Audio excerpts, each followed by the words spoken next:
오늘 저는 여러분과 집이라는 단어의 정의에 대해 이야기 나누고 싶습니다. 전통적인 관념 속에서 집이란 흔히 한 남자, 그리고 결혼이라는 제도와 때려야 뗄 수 없는 관계로 묶여 있는 것처럼 보입니다. 하지만 만약 그 결혼이 당신에게 안식처가 아닌 끝없는 폭풍우를 몰고 온다면 어떨까요? 비를 막아주어야 할 남편이라는 존재가 오히려 당신 인생에 몰아치는 모든 비바람의 근원이라면 말이죠. 오늘 들려드릴 실제 사례는 바로 두 여자의 이야기입니다. 한 사람은 장장 19년이라는 결혼 생활 동안 목소리 없는 그림자처럼 살며 부정당하고 무시당하고 심지어 주먹에 시달렸습니다. 또 다른 한 사람은 18년이라는 사랑 없는 결혼 생활 동안 마치 차가운 얼음섬을 지키는 사람처럼 마음이 돌처럼 굳어버릴 때까지 버텼습니다. 그들은 모두 자신의 인생이 아마 이렇게 끝나버릴 것이라 생각했습니다. 하지만 운명은 결혼이라는 물속에서 허우적대던 두 중년의 여인을 가장 비참한 순간에 만나게 했습니다. 그들은 가라앉는 대신 서로의 손을 잡았고 온 힘을 다해 발버둥치며 결혼이라는 깊은 심연에서 한 걸음씩 기어 올라왔습니다. 남자들이 지배하는 험한 방수공사 업계에서 피땀 흘려 자신들만의 길을 개척하고 온갖 풍파를 겪은 뒤 자신들과 아이들을 위해 웃음소리가 끊이지 않는 진짜 집을 짓게 된 기적 같은 이야기. 지금부터 이 두 여자가 손을 맞잡고 다시 태어난 그 감동적인 실화 속으로 함께 들어가 보시죠. 제 이름은 김미영. 올해 60살입니다. 지금의 저를 보는 많은 분은 제가 밝고 복 많은 사람처럼 보인다고들 합니다. 하지만 그들은 모릅니다. 2012년 이전까지 제 인생에는 목소리도 색깔도 없었다는 것을요. 그 19년의 결혼 생활은 마치 바닥이 보이지 않는 깊은 우물 같았습니다. 죽을 힘을 다해 기어 올라가려 해도 언제나 우물 입구의 어둠이 저를 다시 집어삼키곤 했으니까요. 제 전남편 박철수는 남들 눈에는 유능하고 샘빠른 사업가였지만 집 안에서는 제 인생의 지배자이자 제 모든 악몽의 근원이었습니다. 시간을 2011년 태풍이 몰아치던 그날 밤으로 돌려봅니다. 창밖에는 태풍 무이파의 영향으로 비바람이 거세게 몰아쳐 낡은 우리 빌라를 통째로 집어삼킬 듯 으르렁거렸습니다. 딸 지은이는 방에서 숙제를 하고 있었고 늦게 들어올 박철수를 위해 저는 부엌에서 미리 푹 고아둔 삼계탕을 데우고 있었죠. 쾅! 문이 거칠게 열리며 술 냄새와 불운의 기운을 잔뜩 묻힌 박철수가 들이닥쳤습니다. 도박판에서 돈을 잃어 일그러진 그의 얼굴은 창밖의 비바람보다 더 저를 한기 들게 했습니다. 저는 조심스럽게 뜨거운 뚝배기를 식탁에 올렸습니다. 여보, 국물 좀 드시고 몸 좀 녹이세요. 그는 쳐다보지도 않고 손을 휘저었습니다. 펄펄 끓는 국물은 제가 10년 넘게 아껴 쓴 도자기 그릇과 함께 바닥에 내동댕 잊혀졌습니다. 쨍그랑 깨지는 소리가 날카롭게 고막을 찔렀습니다. 마시긴 뭘 마셔. 그는 제 코앞에 손가락질을 해대며 침을 튀겼습니다. 이 쓸모없는 여편네가 집구석에서 내조 하나 제대로 못하니까 내가 밖에서 재수가 없어서 돈을 잃는 거 아니야. 넌 진짜 재수 옴붙은 여자야. 저는 이미 이런 상황에 익숙해져 있었습니다. 지난 세월 동안 사업이 잘 될 때 저는 그에게 투명 인간이었고 사업이 안 되거나 도박에서 돈을 잃었을 때 저는 그의 모든 감정을 받아내야 하는 쓰레기통이었습니다. 묵묵히 몸을 숙여 바닥에 파편을 치우려는데 그가 제 손을 발로 걷어차며 소리쳤습니다. 거기 무릎 꿇고 반성이나 해. 소란스러운 소리에 지은이가 방문을 열고 뛰쳐나와 제 앞을 가로막았습니다. 그 깡마른 몸으로 거구의 아빠를 향해 외쳤습니다. 아빠, 엄마 괴롭히지 마세요. 그날 밤 박철수는 더 이상 손찌검을 하지는 않았지만 저를 바라보던 그 눈빛은 주먹보다 더 아팠습니다. 그것은 자신의 소유물이지만 끔찍하게 혐오스러운 물건을 바라보는 듯한 극도의 경멸이었습니다. 그 집에서 저는 아무런 가치가 없었습니다. 친정에 가보고 싶다고 하면 그는 통장을 집어 던지며 우리 집 돈을 긁어다 친정에 퍼준다고 욕을 했고 지은이에게 시장통에서 파는 10,000원짜리 티셔츠 하나 사주려 해도 훔친 돈으로 산 게 아니냐며 꼬치꼬치 캐물었습니다. 그는 매달 생활비로 고작 30만 원을 주면서 콩나물 한 봉지 사는 것까지 가계부에 적게 했습니다. 정작 본인은 하룻밤 술값과 도박으로 수백만 원을 날리면서 눈 하나 깜짝하지 않았는데 말이죠. 가장 심각했던 건 지은이의 기말고사 성적이 전교 1등에서 3등으로 떨어졌을 때였습니다. 그는 자기 체면을 구겼다며 집에 들어오자마자 다짜고짜 제 뺨을 후려갈겼습니다. 그때 지은이를 끌어안고 처음이자 마지막으로 이혼을 생각했습니다. 하지만 다음 날 그가 아무 일 없었다는 듯 식탁 위에 병원비라며 5만 원짜리 지폐 한 장을 던져놓고 차갑게 병원이나 가봐라고 했을 때 저는 또다시 주저앉았습니다. 이혼하면 아무 기술도 없는 내가 어떻게 딸을 먹여 살릴까? 그 두려움 때문이었습니다. 그렇게 평생을 살 줄 알았습니다. 2012년 방수공사 현장에서 이선희 씨를 만나기 전까지는요. 선희 씨는 저와 달랐습니다. 그녀의 전 남편 최민호는 말수 적은 공무원이었습니다. 남들 보기엔 더할 나위 없이 안정적인 가정이었죠.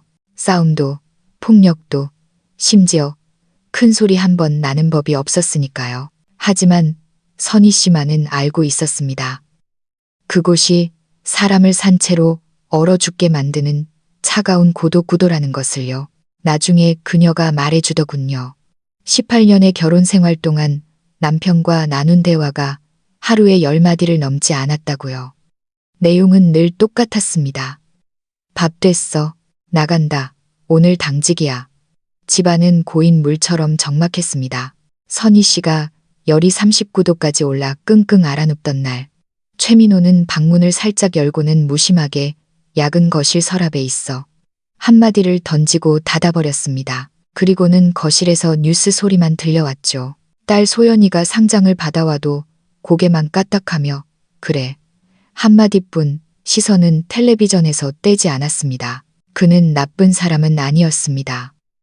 도박도 외도도 하지 않고 월급은 꼬박꼬박 가져다 주었으니까요. 하지만 그는 가장 잔인한 사람이었습니다. 18년의 침묵과 무관심으로 선희 씨의 사랑, 가정에 대한 기대, 삶에 대한 열정을 천천히 말려 죽였으니까요. 선희 씨는 오래전부터 이혼을 결심했지만 딸 소연이가 대학에 들어갈 때까지 기다렸습니다. 딸이 대학 합격 통지서를 받던 날, 선희 씨는 담담하게 최민호에게 이혼을 요구했습니다. 최민호는 한참을 멍하니 있더니 결국 고개를 끄덕이며 맘대로 해 라고 했답니다. 그렇게 결혼 생활의 빛을 잃고 바짝 마른 레몬 껍질처럼 되어버린 두 여자가 남자들의 땀 냄새와 시멘트 가루 그리고 차별이 가득한 방수 공사 현장에서 만났습니다. 우리는 점심시간이면 공사판 구석에 숨어 각자 싸온 도시락을 나눠 먹었습니다. 저는 그녀가 싸온 정갈하고 따뜻한 집밥을 먹었고 그녀는 제가 털어놓는 고통스러운 과거 이야기를 들어주었습니다. 우리는 많은 말을 하진 않았지만 서로의 지친 눈동자 속에서 처참하게 무너졌으면서도 기어이 살아가려는 끈질긴 자신을 발견했습니다. 방수공사 현장에서 여자는 희귀 동물인 동시에 차별의 대상이었습니다. 저와 선희 씨는 매일같이 작업반장이 던지는 음담패설 섞인 농담을 견뎌야 했고 남자 동료들의 은근한 따돌림도 감내해야 했습니다. 가장 무겁고 가장 더러운 일은 언제나 우리 몫이었지만 일당은 제일 적었습니다. 당시 일당 5만 원, 2012년 물가로 저와 학생인 딸을 먹여 살리기엔 턱없이 부족했습니다. 기억나는 일이 있습니다. 신축 빌라 지하 주차장 방수 작업을 하던 날이었습니다. 온종일 차갑고 더러운 시멘트 물에 발을 담그고 독한 방수액을 섞느라 허리도 못 펴고 일했죠. 손은 꽁꽁 얼어 당근처럼 굳어버렸습니다. 일이 끝나고 돈을 받으러 갔는데 반장이 여자들은 손이 느려서 공사 기간을 잡아먹는다 라는 핑계로 일당에서 10,000원씩을 깎는 겁니다.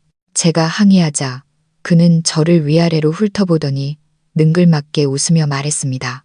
미영 씨, 정그러면 오늘 밤에 나랑 소주나 한잔하러 갈까? 그럼 깎은 돈도 돌려주고 2만 원 더 얹어줄게. 주변 남자들이 킬킬거리며 웃음을 터뜨렸습니다. 그 순간 전신의 피가 거꾸로 솟는 것 같았습니다.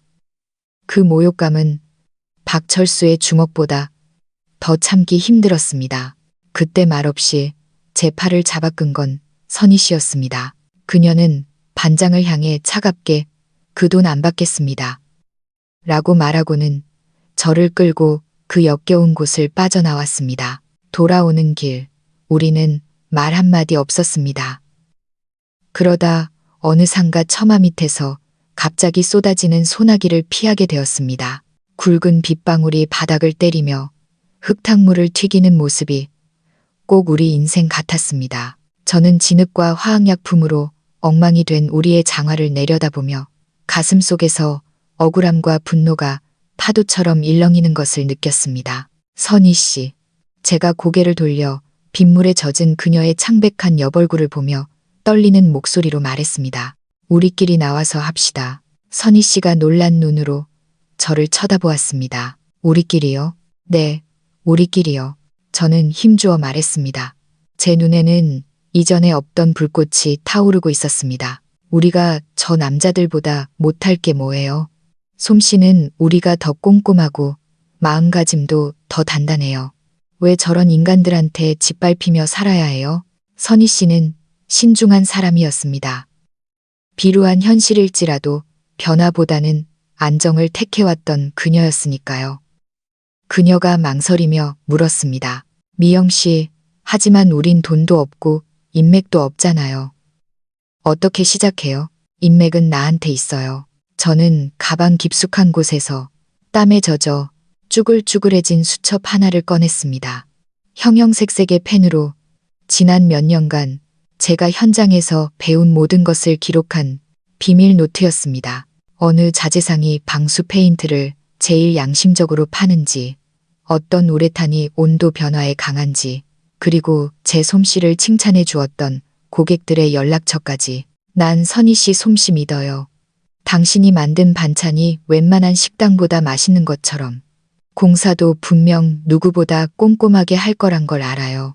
당신은 내 깡다구를 믿어요. 내가 지난 몇 년 헛고생만 한 게 아니라는 걸 보여줄게요.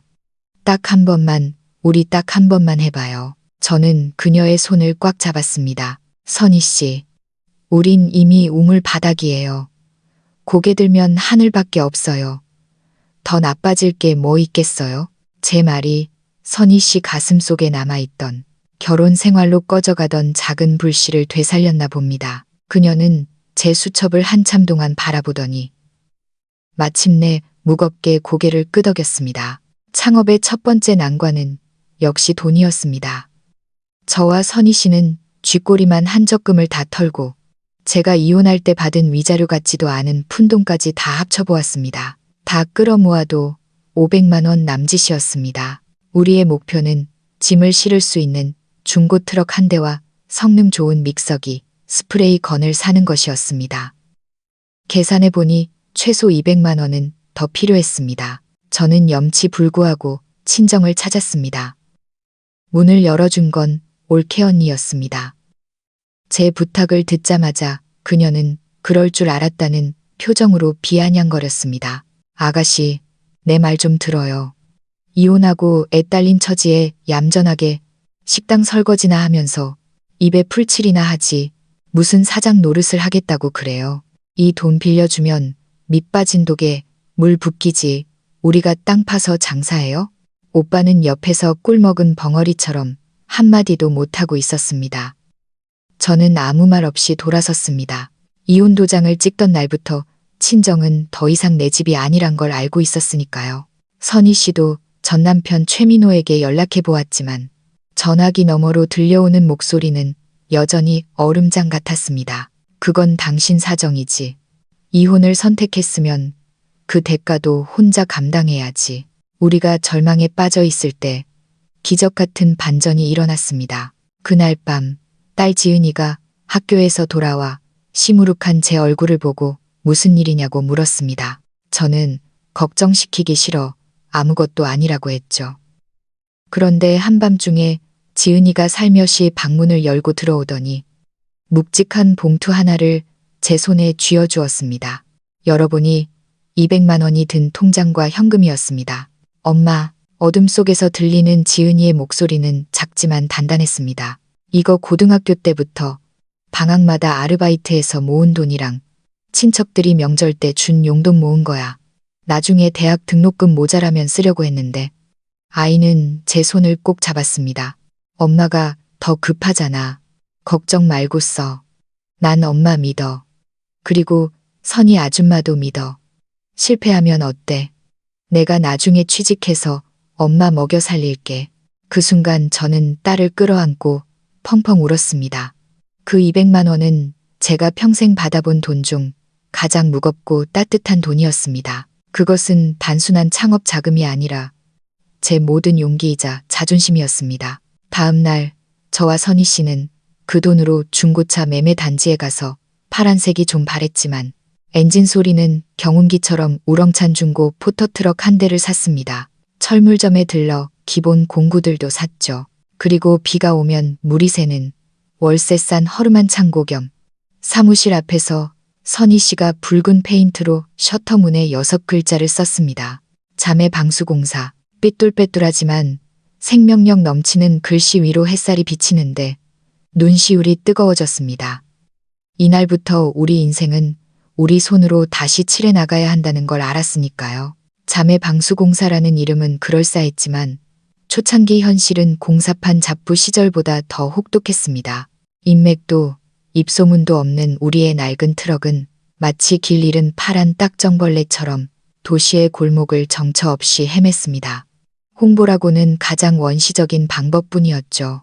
상호와 전화번호만 적힌 가장 싼 흑백 전단지를 수천 장 인쇄해서 도둑고양이처럼 새벽이나 밤늦게 남의 아파트 단지에 몰래 들어가 우편함에 꽂아 넣는 것이었습니다. 대부분의 전단지는 쓰레기통으로 직행했습니다. 간혹 전화가 와도 여자가 방수공사를 한다는 말에 상대방 목소리는 의심으로 가득 차기 일쑤였고 몇 마디 묻지도 않고 끊어버렸습니다. 꼬박 한 달 동안 일감이 단 한 건도 없었습니다.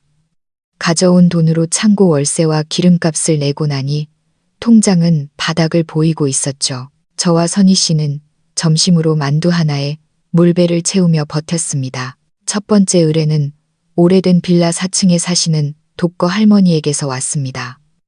위층에서 물이 새는 바람에 베란다, 천장에 곰팡이가 추상화처럼 피어있는 집이었죠. 할머니는 전화기 너머로 불안해하셨습니다. 진짜 여자들이 와서 하는겨? 우리가 낡은 트럭을 몰고 도착하자 할머니는 우리 꼴을 보고 더 못 믿어하셨습니다. 하지만 아마 다른 곳에도 알아봤는데 가격이 너무 비싸거나 이런 작은 일은 안 하겠다고 퇴짜를 맞으셨던 모양입니다. 일단 한번 해봐요. 그럼. 할머니가 마지못해 말씀하셨습니다. 공사비는 고작 12만 원. 하지만 저와 선희 씨에게는 수백만 원짜리 대형 공사나 다름없었습니다. 우리는 꼬박 이틀을 매달려 할머니 댁 베란다에 썩은 페인트를 다 긁어내고 방수 처리를 하고 퍼티를 바르고 다시 페인트 칠까지 했습니다. 교과서보다 더 꼼꼼하게 모든 공정을 마쳤습니다. 공사가 끝난 날 돋보기를 끼고 구석구석 살피던 할머니 얼굴에 비로소 미소가 번졌습니다. 할머니는 12만 원에 꼬깃꼬깃한 5천 원짜리 한 장을 더 얹어주셨습니다. 음료수라도 사 먹어. 애썼어. 무엇보다 할머니는 우리의 첫 번째 걸어 다니는 광고판이 되어주셨습니다.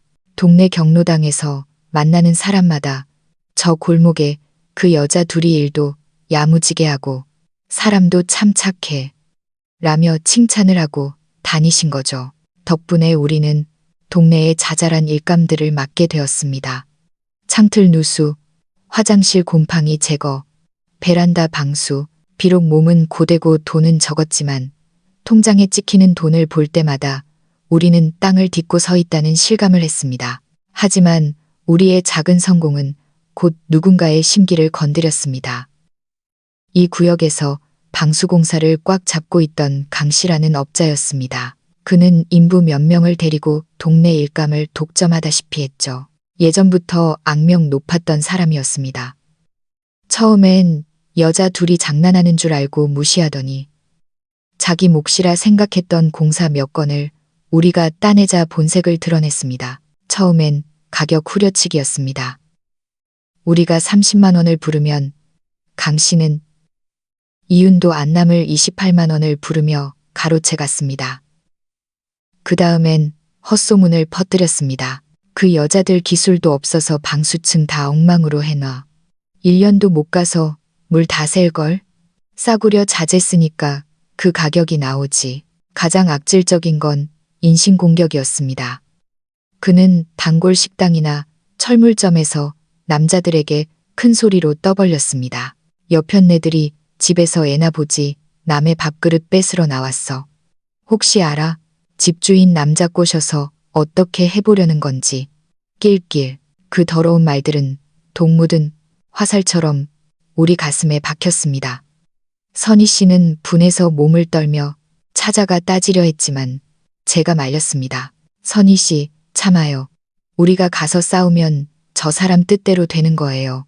우리가 할 수 있는 건 딱 하나. 실력으로 보여주는 거예요. 아무도 딴 말 못하게. 하지만 강 씨는 생각보다 더 치졸했습니다.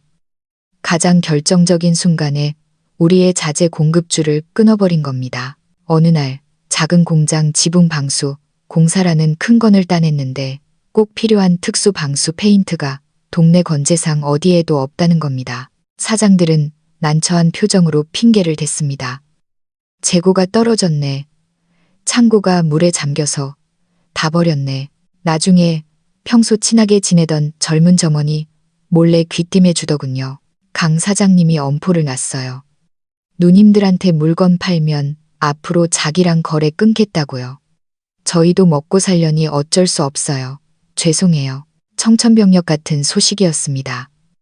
자재가 없으면 공사를 못하고 위약금까지 물어내야 할 판이었습니다. 그날 밤 텅 빈 창고 사무실에 앉아 있는데 정말 막막하더군요. 트럭 기름값도 간당간당하고 처음으로 포기하고 싶다는 생각이 들었습니다. 그때 사무실 문을 두드리는 소리가 났습니다. 문 밖에는 현장에서 알게 된 장 반장님이라는 은퇴한 기술자 어르신이 서 계셨습니다. 이른이 다 된 나이에도 솜씨가 좋기로 유명한 분이었죠. 예전부터 저희를 눈여겨보시던 분이었습니다. 손에는 막걸리 2병과 새우깡 1봉지가 들려 있었죠. 강가 놈한테 당했나 보구먼. 장 반장님은 자리에 앉자마자 혀를 찼습니다. 치, 그런 양아치 짓이나 하는 놈은 크게 못 돼. 그분은 저희 사정을 다 듣더니 코웃음을 쳤습니다. 동네 자재상에서 안 판다?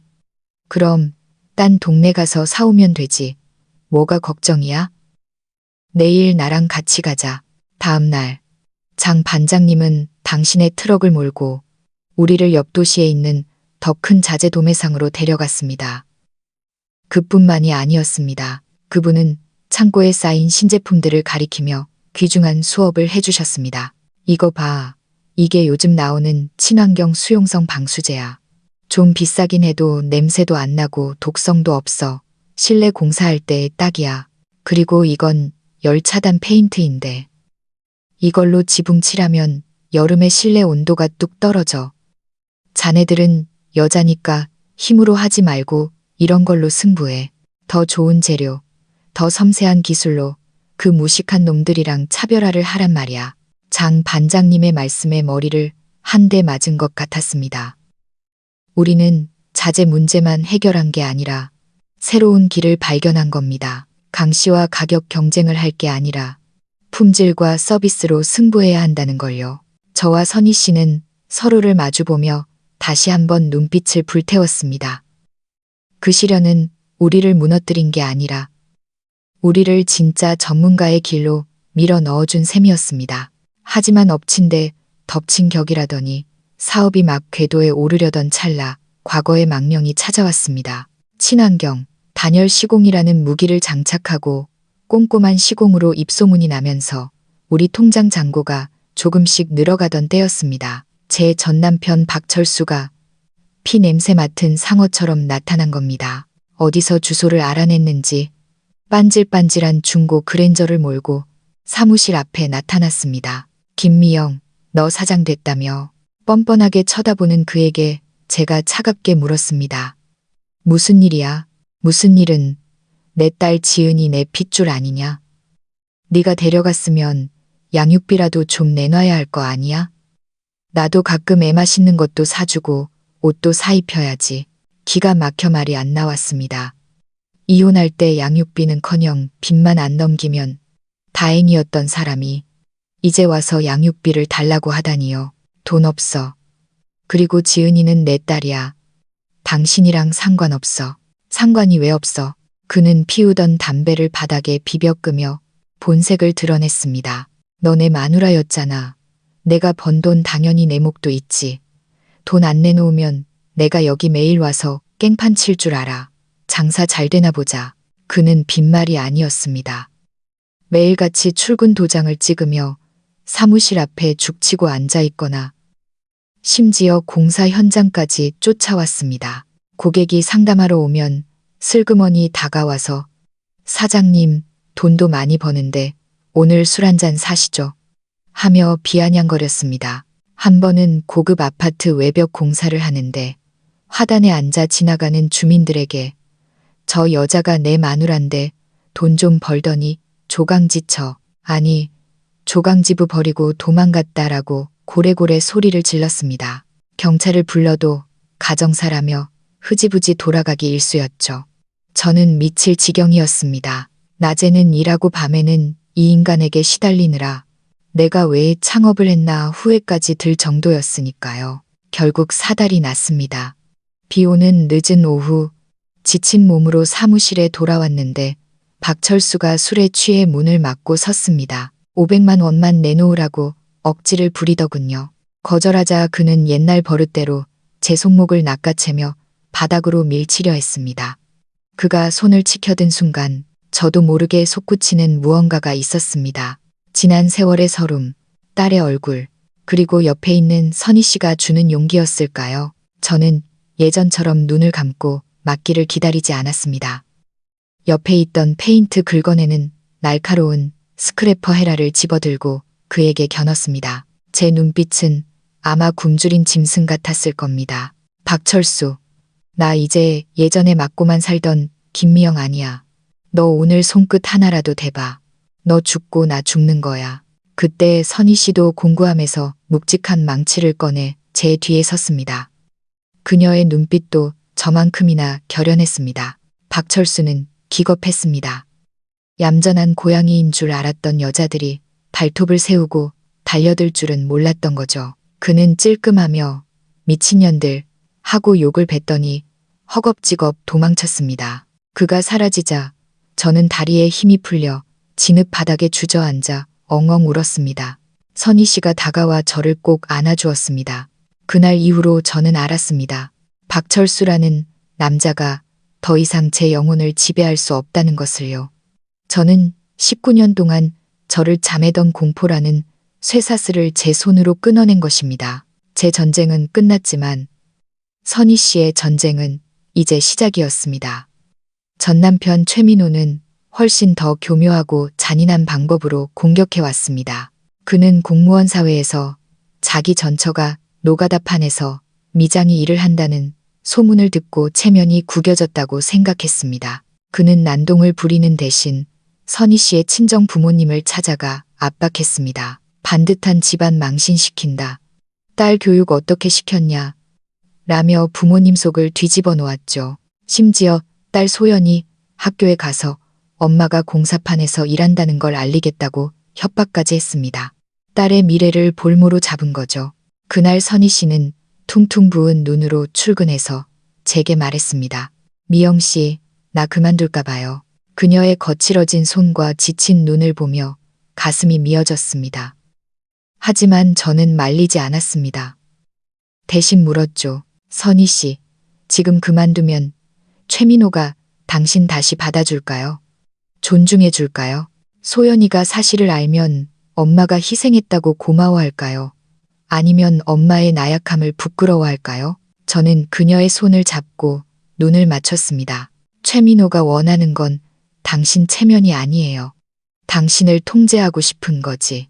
당신이 혼자 힘으로 잘 사는 꼴을 못 보는 거예요. 여기서 물러나면 평생 물러서야 해요.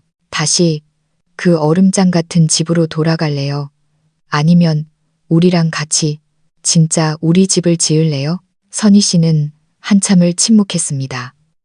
다음 날 그녀는 그만두지 않았습니다. 대신 최민호에게 전화를 걸었죠. 제가 들어본 적 없는 아주 차분하고 단단한 목소리였습니다. 최민호 씨, 내가 버는 돈은 내 땀으로 번 깨끗한 돈이에요. 나는 이게 부끄럽지 않아요. 당신 체면이 깎였다면 그건 당신 문제지 내 문제가 아니에요. 그리고 우리 딸 소연이, 나는 내 딸 믿어요. 자기 손으로 떳떳하게 일하는 엄마를 부끄러워할 아이가 아니에요. 전화를 끊고 그녀는 저를 보고 웃었습니다. 비 온 뒤 갠 하늘에 뜬 무지개처럼 그렇게 아름다운 미소는 처음 봤습니다. 전 남편들의 그림자를 걷어낸 후 저와 선희 씨의 결속력은 더 단단해졌습니다. 우리는 단순한 동업자가 아니라 서로의 생명을 지탱해주는 전우가 되었습니다. 사업에도 날개가 달렸습니다. 우리의 이야기가 아름아름 동네 주부들 사이에 퍼졌나 봅니다. 누수 때문에 골머리를 앓던 주부들이 자매 방수를 콕 집어 찾기 시작했죠. 여자들이라 말이 잘 통한다. 집에 남자 인부들만 오는 게 무서웠는데 안심된다라는 이유였습니다. 우리는 이 틈새 시장을 공략했습니다. 기술은 기본이고 섬세한 서비스에 집중했죠. 공사 전에 가구에 먼지가 묻지 않게 비닐 커버링을 완벽하게 하고 공사가 끝나면 먼지 하나 없이 말끔하게 청소해드렸습니다. 남자들이 귀찮아하는 이런 디테일이 우리의 가장 큰 경쟁력이 되었습니다. 작은 수리에서 시작해 아파트 옥상 전체 방수 공사까지 우리의 파란 트럭은 매일매일 희망을 싣고 달렸습니다. 드디어 2014년 초 어느 무더운 오후 저와 선희 씨는 은행 창구에 앉아 통장에 찍힌 숫자를 보고 심장이 솟는 줄 알았습니다. 모든 경비와 생활비를 제하고 우리가 2년 가까이 피땀 흘려 모은 순수익이 4천만 원을 넘긴 겁니다. 당시 환율과 물가를 고려한 설정, 미영 씨, 선희 씨가 제 손을 잡으며 떨리는 목소리로 말했습니다. 우리 돈 모았어요. 네, 우리 돈 있어요. 이제 집 살 수 있어요. 저도 눈물이 핑 돌았습니다. 집이라는 단어는 우리에게 너무나 무거운 의미였습니다. 이혼 후 저는 지은이와 옥탑방을 전전했고 선희 씨는 고시원만 한 원룸에서 지냈으니까요. 딸들이 오면 발 뻗고 잘 곳도 없는 좁은 방에서 우리는 늘 진짜 우리 집을 꿈꿨습니다. 우리는 대출을 끼고 살 수 있는 집을 보러 다녔습니다. 1억 원 중후반대의 돈으로 서울 시내 아파트는 어림도 없었기에 경기도 외곽을 샅샅이 뒤졌습니다. 곰팡이가 핀 30년 된 빌라, 햇빛도 안 드는 반지하. 실망의 연속이었지만 포기하지 않았습니다. 그러다 어느 토요일 운명 같은 집을 만났습니다. 서울 외곽의 오래된 아파트 4층. 엘리베이터도 없었지만 남향이라 거실 깊숙이 햇살이 쏟아지는 집이었습니다. 가격은 1억 8천만 원. 우리가 모은 돈과 대출을 합치면 딱 맞았습니다. 햇살 가득한 거실에 서서 저와 선희 씨는 동시에 말했습니다. 여기다. 계약하던 날 법무사 사무실에서 매수인란에 김미영, 이선희 두 사람의 이름을 나란히 적는데 손이 어찌나 떨리던지요. 계약서를 들고 나오면서 우리는 길거리에서 서로를 껴안고 펑펑 울었습니다. 지나가는 사람들이 쳐다봤지만 상관없었습니다. 이제 우리도 뿌리내릴 곳이 생긴 거니까요. 열쇠를 받은 날 우리는 텅 빈 집을 20바퀴도 넘게 돌았습니다. 인테리어 업자를 부를 돈은 없었지만 우리에겐 기술이 있잖아요. 낮에는 남의 집 고치고 밤과 주말에는 우리 집을 고쳤습니다. 을지로 조명거리를 뒤지고 이케아에서 소파를 고르고 직접 페인트 칠을 했습니다. 천장을 칠하다 서로 얼굴에 페인트가 튀어 깔깔대고 웃던 그 밤의 웃음소리가 아직도 생생합니다.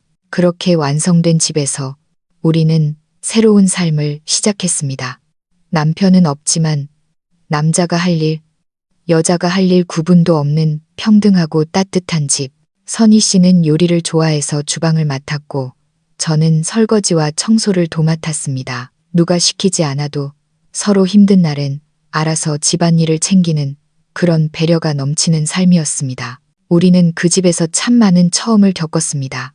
제 생일날 퇴근하고 집에 오니 불 꺼진 거실에 촛불이 켜져 있더군요. 선희 씨와 지은이, 소연이가 고구마 케이크를 가운데 두고 생일 축하 노래를 불러주었습니다. 55년 평생 처음 받아보는 생일상이었습니다. 오래오래 이렇게 살게 해주세요. 저는 촛불을 끄며 빌었습니다. 우리는 같이 영화관 가서 팝콘 먹으며 영화도 보고 샤브샤브 식당에 가서 배 터지게 먹기도 하고 강원도 동해 바다로 여행도 떠났습니다. 낡은 트럭을 타고 해안 도로를 달리며 창문을 활짝 열고 소리 지르던 그 해방감이란. 어느 주말 오후 딸 지은이가 베란다에서 화초를 가꾸는 저를 한참이나 바라보더니 말하더군요. 엄마, 요즘 엄마 진짜 잘 웃는 거 알아? 내가 예전엔 안 웃었니? 아니, 예전엔 눈치를 보면서 웃었어. 웃어도 미간이 찌푸려져 있었는데 지금은 눈이 웃어. 진짜 행복해 보여.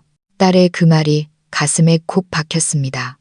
제가 행복해지니 딸아이도 덩달아 밝아졌습니다. 지은이는 제게 농담처럼 엄마 나 시집 못 가서 노처녀 되면 어떡해 하고 묻곤 합니다. 그럼 저는 말해줍니다. 시집 못 가는 게 뭐가 무서워. 무서운 건 엉뚱한 사람 만나서 내 인생을 지옥으로 만드는 거야. 엄마랑 선희 아줌마 봐라. 여자는 혼자 설 수 있는 힘이 있어야 해. 결혼은 필수품이 아니라 장식품이야. 좋은 사람 만나면 좋고 아니면 말고 엄마는 네가 그냥 너 자신으로 당당하게 살았으면 좋겠어. 지은이는 그 말을 듣고 제 어깨에 기대어 울더군요. 엄마랑 아줌마처럼 사는 게 자기 꿈이라면서요.